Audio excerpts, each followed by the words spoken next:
Hello, today I wanted to address a comment that was left on one of my videos. I wanted to make a quick video about it. I know that I like to do, personally, the long form content. I can talk for hours, but I understand that that's hard for a lot of people to sit through and listen through. So I'm going to try and dabble with some of the short form content. So the comment that I want to respond to and focus on is this one. Wait, right? Right there. So this is by T Man Toll Man 6105. This was on my Light and Truth letter rebuttal and breakdown, which I've barely scratched the surface. That's going to be a 20-part series, honestly, at the rate that I'm going at. So the comment says, this isn't really a rebuttal. And, I may be wrong. I did title it that. Let's see here. I am definitely breaking it down. Rebuttal, a refutation or contradiction. Okay, I definitely think I'm refuting it. You're kind of playing into the Light and Truth letter's hands. It's easy to be a critic and create distrust in something. Like the Costco example he uses in the book. I've not been here yet, but I'll definitely make sure to comment on it if you want to check out further parts, T-Man Toll Man. The Light and Truth letter is showing that the church offers a lot of light and truth, and the critics don't. If you wanted to debunk the letter, then focus on why your current beliefs offer more light and truth. Critics never do this. That's the point. Okay, so a couple things I wanted to address here. Before I bog you down with all of this other specifics, I'm going to just cut right into the heart of the matter, okay? Critics never do this, meaning they never, they only tear down, right, is what he's insinuating.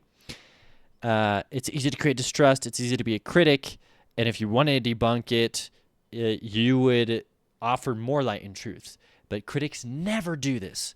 That's the point. Okay, so let's look at the top 3 critics of the Church of Jesus Christ of Latter-day Saints, or the Mormon Church, in my estimation. Okay, and I'm sorry, I said top 3. I'm just going to look at the top 2 and then myself, because this was a comment on my video.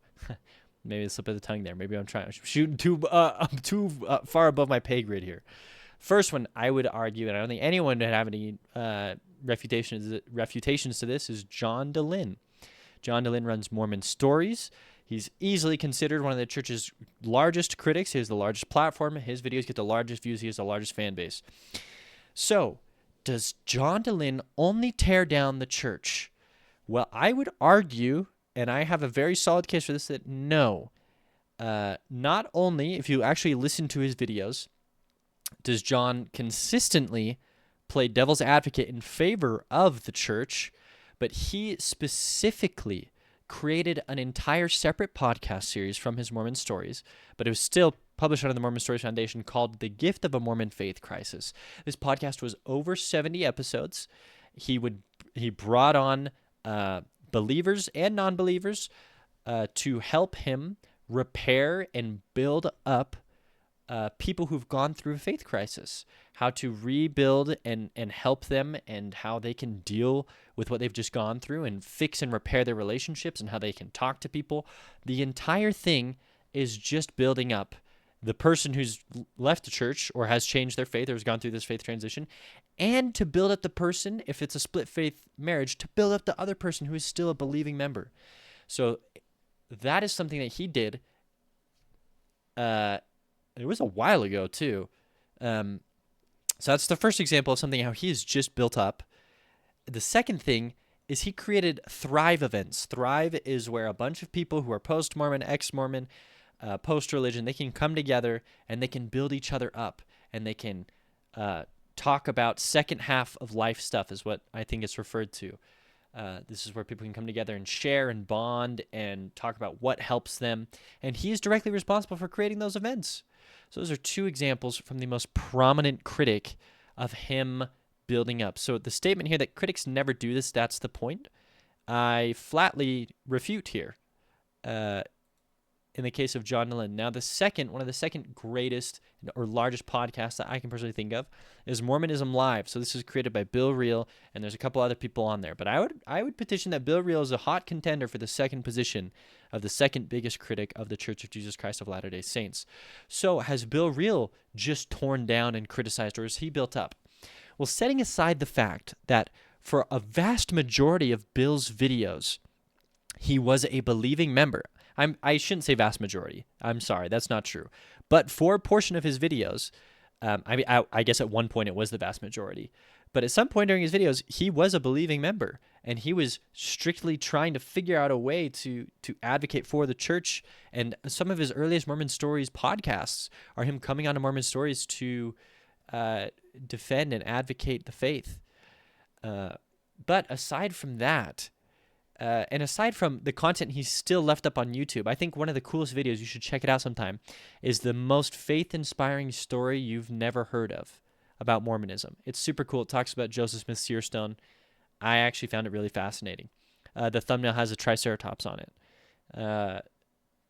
So aside from leaving up those positive videos, also RFM, who's on Mormonism Live, also has left up his positive apologetics and earlier podcasts where he's defending the church.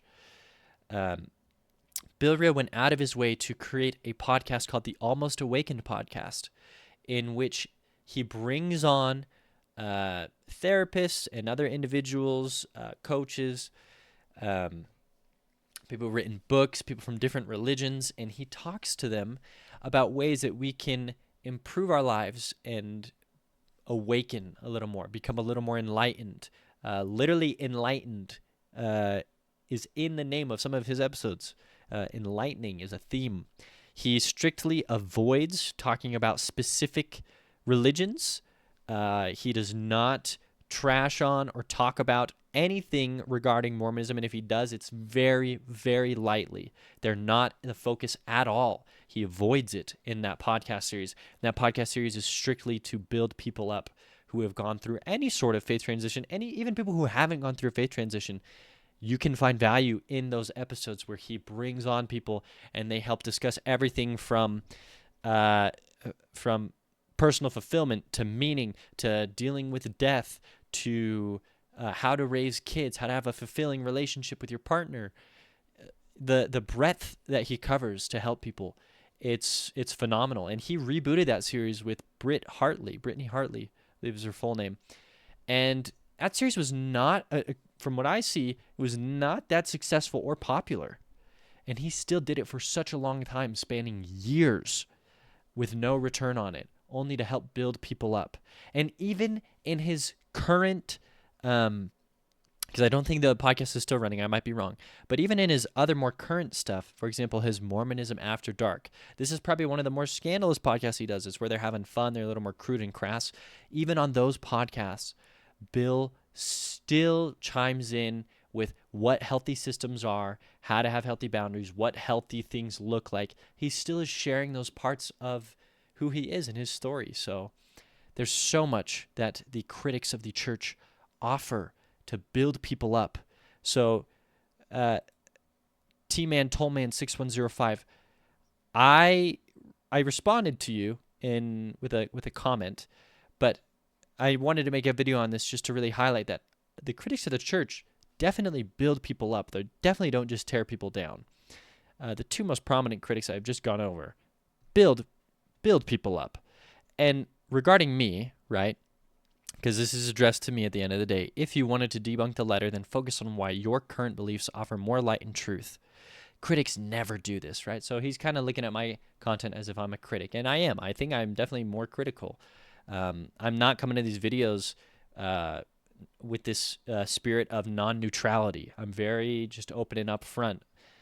And T-Man Tollman 6105, the ironic thing about this comment is that before I uploaded my rebuttal and breakdown of the Light and Truth letter, I uploaded 3 videos called the 4 Existential Fears in Mormonism. The first one is just me essentially praising and highlighting how Mormonism deals with the 4 existential fears.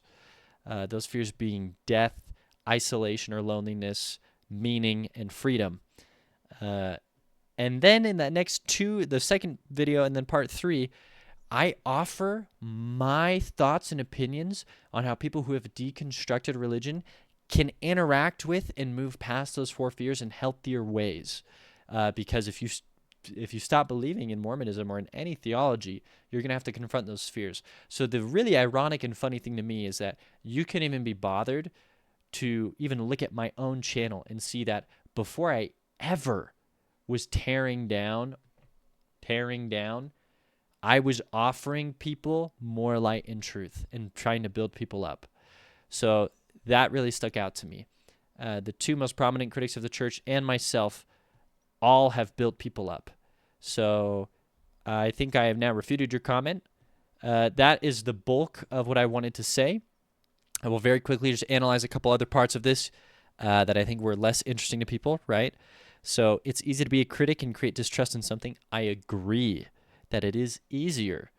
The Light and Truth letter is showing that the church offers a lot of light and truth, and the critics don't.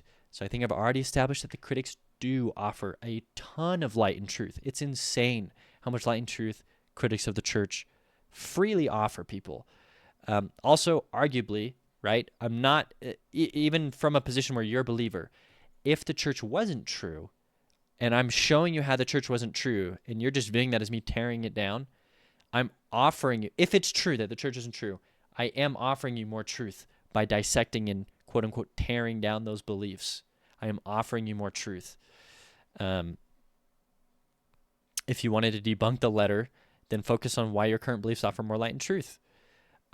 So this is planned as a capstone for my series on the Light and Truth letter, is going over my beliefs and where I would point people to find more light and truth outside of Mormonism. However, I disagree with the statement that if I wanted to debunk the letter, then I should just focus on something else. Because that's not how you debunk something. It's like if you wanted to debunk flat Earth, don't focus on the flat Earth. Focus on like planting a garden, build up the Earth. It's like, no, if I'm going to refute your arguments, I'm going to refute the claims made in this letter, I need to directly address the letter. Me creating a video that has nothing to do with the letter, that isn't focusing on it, doesn't refute or debunk the letter at all. People will still go to that letter and read it. The whole point of what I'm trying to do is this letter is brand spanking new, relatively, in terms of apologetics for the church. And being so, there's not a lot of answers to what this letter could be.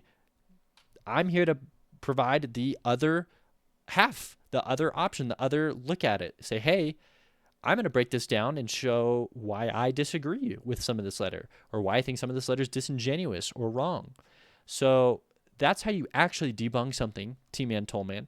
Just like how if I wanted to debunk your comment, I'm not just going to ignore your comment and go and just comment on other people's videos and just show how I'm such a good person with other comments. It doesn't make sense. I need to directly engage with who you are. So T-Man, Toll-Man, you got a message I responded to. If you're interested in that, you can go check out that message. But you need to do better.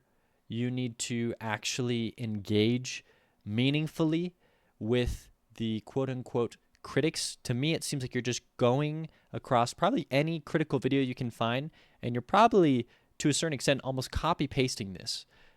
Because if you even did a little bit of research, I'm serious, it's not hard to find these building up sources on Mormon Stories, on Mormonism Live, even on my own channel.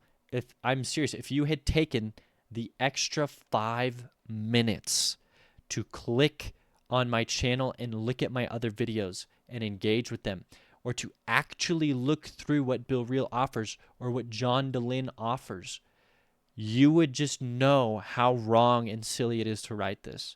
So once again, I'm going to encourage you in this video, T-Man, Toll-Man 6105.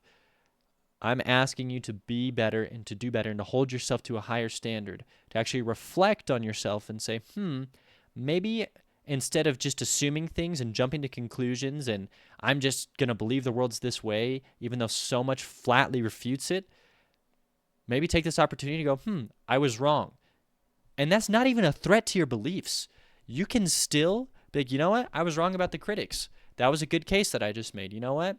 I'm going to take a step back and be like, okay, the critics do build people up. You can still believe and disagree with the critics and hold that view. It's just judging less and being a better, more Christ-like person. That's going to do it for this video. It's already longer than I wanted it to be, but thank you, everyone. And I love the comments. If you have comments, please, I'm going to try and respond to every single one, and you just might get a video out of me if the comment is spicy enough. See ya.